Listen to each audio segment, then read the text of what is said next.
India ने एक नया और बोल्ड कदम उठाया है। एक ऐसा कदम जो देश के स्पेस और डिफेंस कैपेबिलिटीज को एक नए दौर में ले जा रहा है। बात हो रही है SBS-3 प्रोग्राम की, यानी कि स्पेस बेस्ड सर्वाइलेंस का तीसरा और सबसे एम्बिशियस फेज, जिसमें इंडिया 2027 से 28 तक 52 मिलिट्री सैटेलाइट्स लॉन्च करेगा। और सबसे बड़ी बात, पहली बार प्राइवेट सेक्टर भी इसमें हिस्सा ले रहा है। तो चलिए इस ब्रेक थ्रू के बारे में डिटेल में जानते हैं। SBS-3 यानी स्पेस बेस्ड सर्वाइलेंस का थर्ड फेज, जो कि 27,000 करोड़ का एक मेगा प्रोजेक्ट है। इसके तहत 52 सैटेलाइट्स डिप्लॉय किए जाएंगे, जिनका काम होगा लैंड, सी और एयर बेस्ड सर्वाइलेंस। पहली बार इसरो के साथ साथ साउथ इंडिया की 3 प्राइवेट कंपनीज को भी ये जिम्मेदारी मिली है। इनमें से एक फर्म 15 सैटेलाइट बनाएंगी और बाकी 2 मिलकर 16 और बनाएंगी। इसरो बनाएगा बचे हुए 21 सैटेलाइट्स, यानी अब प्राइवेट और पब्लिक दोनों मिलकर भारत के मिलिट्री स्पेस इंफ्रास्ट्रक्चर को मजबूती देने वाले हैं। ये मिशन किसी एक ऑर्बिट तक सीमित नहीं है। SBS-3 में low earth orbit, medium earth orbit और जियो स्टेशनरी ऑर्बिट तीनों का इस्तेमाल होगा। इसका मतलब यह है कि इंडिया का सर्वाइलेंस नेटवर्क मल्टी लेयर्ड होने वाला है।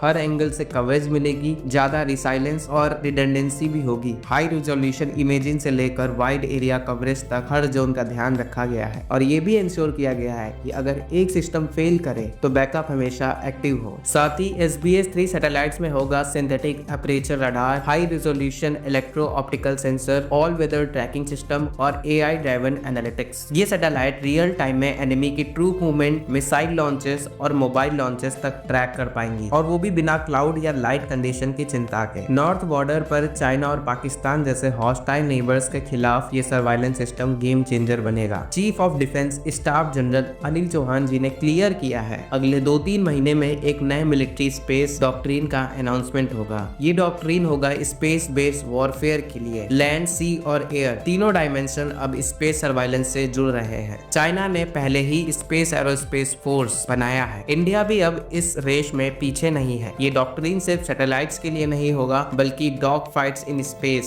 साइबर थ्रेट्स और काउंटर स्पेस वॉरफेयर तक के लिए होगा। और अब आपको बताते हैं इंटरनेशनल पार्टनरशिप के बारे में। दरअसल इसरो और फ्रांस के बीच जनवरी 2024 में एक लेटर का इंटेंट साइन हुआ था डिफेंस स्पेस कॉर्पोरेशन के लिए। अब फ्रांस भी SBS-3 के कुछ सैटेलाइट्स डेवलप करेगा। ये पार्टनरशिप सिर्फ टेक कोलैबोरेशन नहीं है, बल्कि इंडिया के स्पेस सेक्टर में ग्लोबल ट्रस्ट का सिंबल है। इसका मतलब ये भी है कि आगे चलकर और भी प्राइवेट और ग्लोबल पार्टनरशिप भी बन सकती है, एक सस्टेनेबल और सिक्योर स्पेस इकोसिस्टम बनाने के लिए। SBS-3 सिर्फ एक सैटेलाइट लॉन्च प्रोजेक्ट नहीं है, बल्कि एक स्ट्रेटेजिक ट्रांसफॉर्मेशन है। इस पर आपकी क्या राय है, नीचे कमेंट सेक्शन में जरूर बताएं। धन्यवाद।